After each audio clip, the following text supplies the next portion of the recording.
Buenos días, hermanos. Vamos a repasar hoy día y comentar el capítulo 3 del Evangelio según San Mateo en el estudio diario de Reavivados por su palabra.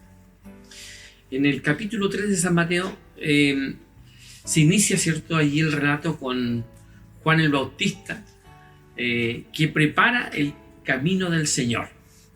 El gran, tema del Evangelio según San Mateo, allí en el capítulo 3, es el reino de los cielos, que se acerca, que está, dice, en esa venida de Jesús, el reino de la gracia, y cuando regrese en forma definitiva, será sin duda el reino de la gloria. Juan el Bautista cumple su ministerio al preparar el camino, ¿cierto?, para la venida del Señor Jesús. Se cumple la profecía y Juan encara allí con autoridad, pero también allí con valor, la predicación del Evangelio para los días, ¿cierto?, en que era necesario que el mundo supiera que Jesús pronto estaba allá con ellos. Y entonces Juan lo que no puede hacer es, dejar de hablar acerca de la condición humana, el pecado que no puede ser disimulado. Y entonces hay que condenarlo, hay que llamar la atención, hay que invitar a las personas a reencontrarse con Dios.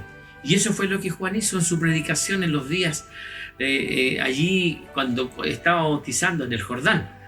Ahora, con claridad, allí con convicción, con valor, con firmeza.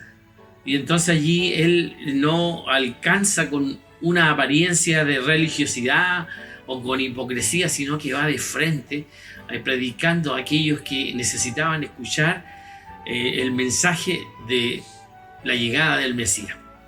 Algunos dicen que a lo mejor su estirpe, así como menciona el capítulo allí, que su papá era Abraham. Ahora la pregunta que uno se hace, ¿qué tiene que ver Abraham?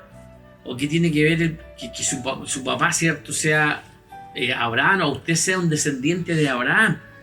O que tengamos apellido, que tengamos linaje, o que quizás tengamos una trayectoria religiosa en nuestros días. Sin duda que esas cosas son buenas y son positivas, pero necesitamos tener una experiencia diaria y personal, continua y permanente con el Señor. Eso es lo que nos invita el relato de esta mañana allí de Juan el Bautista. Juan dice que yo bautizo con agua, pero detrás de mí viene uno que nos va a bautizar, dice, con el Espíritu. Y a través del bautismo, el Señor Jesús quería dejarnos también un ejemplo. Mostrarnos un camino. Él quería que quede claro, ¿cierto?, la necesidad indispensable de vivir el bautismo. Y entonces cuando Juan lo entendió, y entendió lo que Jesús quería enseñarle cuando vino a él a bautizarse, entonces allí lo bautizó. Ahora, la plenitud de la deidad se manifestó en ese evento del bautismo de nuestro Señor Jesús. El Padre, el Hijo y el Espíritu Santo estuvieron presentes en ese momento. Jesús, que pide a Juan que lo bautice, no porque haya pecado para limpiar, sino que porque conviene cumplir, dice la palabra, con toda justicia. Hay que establecer un ejemplo, hay que mostrar lo que hay que hacer. Jesús, que se bautiza de grande, porque dice, Jesús vino de Galilea al Jordán. Dice que no lo llevaron sus padres.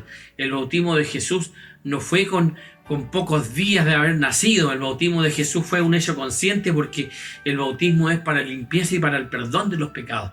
Y es por eso que tenemos que reconocer primero que hay que creer, hay que arrepentirse. Por eso tenemos que tener la edad suficiente para que podamos hacer lo que el Señor nos dice y ser bautizados. Yo recuerdo que tenía como unos 20 años cuando fui bautizado. Y Jesús también lo estableció de esa forma, un bautismo hecho con un acto consciente que incluye el arrepentimiento, que incluye la búsqueda del perdón de los pecados. En el caso de Jesús dice que no había pecado, pero lo hizo para darnos un ejemplo. Y ese bautismo fue aprobado por la plenitud de la deidad. Eso es lo que nos enseña la palabra. Y el Espíritu Santo vino sobre Jesús como paloma, y se escuchó una voz que decía: este es mi hijo amado en quien tengo complacencia, a él dice escuche. En esta mañana tal vez yo no esté hablando a lo mejor a alguien que todavía no se bautiza. Puede ser que todos los que están, o la mayoría de los que me están escuchando, ya han sido bautizados. Pero también quiero decirles a ustedes en esta mañana que es el momento de que nosotros podamos reafirmar ese compromiso que hicimos con el Señor a través del bautismo y renovar, ¿cierto?, un pacto con el Señor. O puede ser a lo mejor al revés, que alguien de los que está aquí presente esté escuchando, no siguió el bautismo en la forma como el Señor lo enseña, así un bautismo bíblico. Y bueno, en esta mañana yo quiero decirte a ti, déjame decirte con todo el respeto y con mucho cariño, es necesario, ¿cierto?, que nosotros podamos entrar a las aguas del bautismo, que tú puedas entrar a las aguas del bautismo. O quizá en esta ocasión alguien que me está escuchando no está bautizado y no lo hizo como el Señor lo ordena, ¿no? Y y en esta mañana que está en contacto con nosotros, yo quiero decirte que podemos ayudarte también en esa condición, en esa situación, para completar, ¿cierto?, por un lado tu preparación para esta vida y por otro lado para la eternidad, que es lo más importante. Así que, apreciados amigos, yo quiero invitarlos en esta mañana. El desafío también es que podamos llevar el mensaje así como lo hizo Juan el Bautista, con poder, con convicción, con entrega, para que las personas puedan también entregar su vida a Jesús y muchos puedan ser bautizados en el nombre de Jesús, porque ese es el llamado que el Señor nos hace a través de el estudio de esta semana, de estos días, en reavivados por su palabra.